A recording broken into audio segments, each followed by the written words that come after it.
Hello, welcome back to another video. So today's Friday, and every Friday I come to a food forest in Birmingham. It's called Top Meadow and it's organised and run by Sustainable Life. This particular area is a nature conservation site. So the food forest generally, if you've heard of them, it's all edible. Every single layer that you'd imagine you'd have in a forest anyway. We mimic that, but each layer's edible. With this particular one, because it is a conservation site along the River Rye, we do have to follow like a code of conduct. So we are planting of native as well and rare plants. The site here, if I give you a little bit of a tour, we've got the figwort, the ground ivy, we've got some mulberry bushes just here, some really lovely forget-me-nots.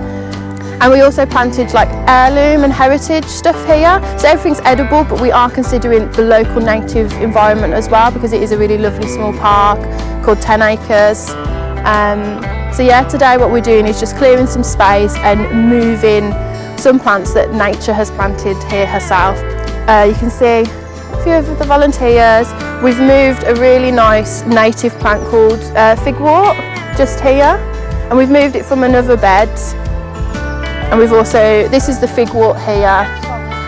What I've learnt about it as well, the root system, it's really good to keep around. It's native, but it's also a really good famine plant to have.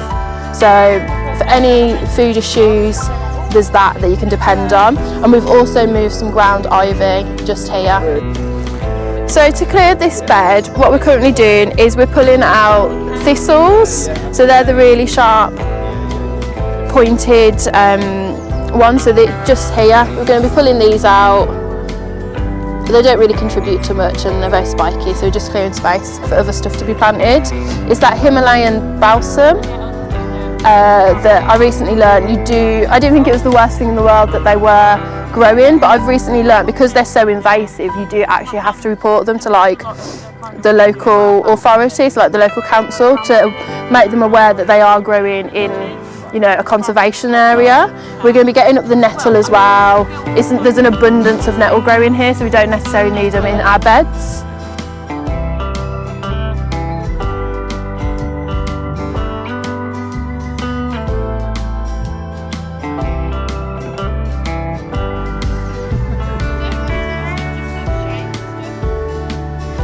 So Kat's busy doing some gardening, and I'm going to show you what Ernie and I got up to. We recently went on a trip to London.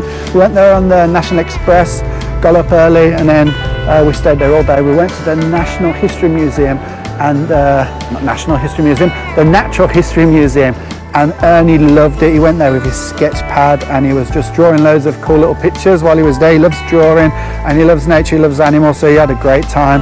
And then we went to Buckingham Palace and we saw all the guards standing outside and stuff like that, and then we got the bus back home. So Ernie had a great time there, and well, he's at school now, so he can't come with us to this garden, but when he gets a free weekend and the weather's good, we'll be taking him here. So while Kat's busy gardening and getting involved, I'm sneaking off to get some food because it's almost the end of wild garlic season. I'm going to gather some food until next year, put it in the freezer perhaps. There's plenty here, so I'm not going to be able to take it all. So one of the main tips I've been given is it's easy to find wild garlic close to a water source. And as you can see, there's a lot here. I've collected quite a bit as well. It's in my little recycled plastic bag. I feel a bit out of my depth over there. It seems like they all know what they're talking about, and I'm the only novice gardener or beginner forager. So they're all chatting away and I'm kind of, everything's going over my head, which I'm not worried about, I don't feel bad. But it's just like, I'm going to sneak off and do my own thing, and then when I know a bit more, I'll add to the conversation. So I'm going to stop being lazy and actually help out with this gardening stuff. But I've got to help out in a way that I'm not making it worse for them. I left some worms over there with my GoPro running, and the robin has come to eat them. So if I'm lucky, I got a good shot at that. Now that we've cleared the majority of the weeds, we've just planted some wild garlic. This isn't wild garlic, sorry, this is mushroom garlic. Mustard, garlic. Garlic mustard. Garlic mustard. I'm thinking of my lunch. All the gear and no idea. I know, I look the part. Yeah, it's mustard garlic. So with this you can eat, I spoke about it on the last walk actually, but with this you can eat the leaves. And it's also known as like Jack of the Hedge or poor man's mustard. So it's got a really nice mustard garlic taste, hence the name. But you can also use the roots as like equivalent of horseradish, so it's quite nice and spicy. And then we're also just moving and planting the Babington's leaf, which is that perennial leaf. So one thing to mention with this food forest garden is that it's essentially a foraging garden as well. So all the stuff that you can find out when you forage, we also want to ensure that we've got this here, which is why we've got wild garlic in here and it grows naturally, so we want to encourage it. We've put some garlic mustard in, and then we've also just found some dead nettle. So it's similar to in the nettle family, but it doesn't have the stingers, and it's just absolutely amazing for bees.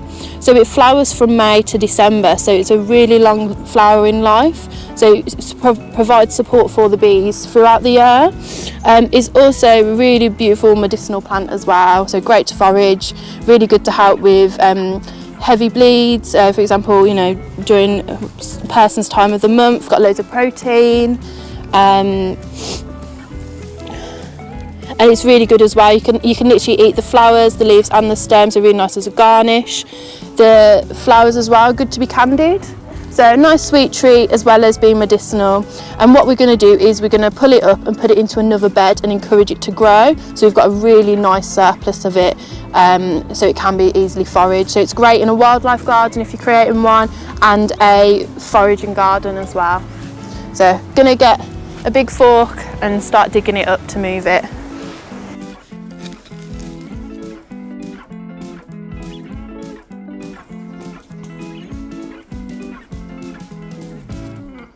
So my sister's been involved with all these community activities for ages, and it's pretty new to me, so I think it's pretty cool, to be honest.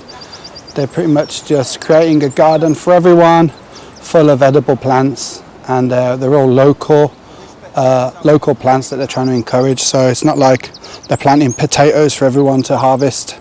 They're just encouraging the growth of local edible plants. So I think we're going to leave it there, and I'll see you guys next video. If you haven't already, please like and subscribe and go and watch some of our other videos. We really appreciate the support. See you next time. Bye.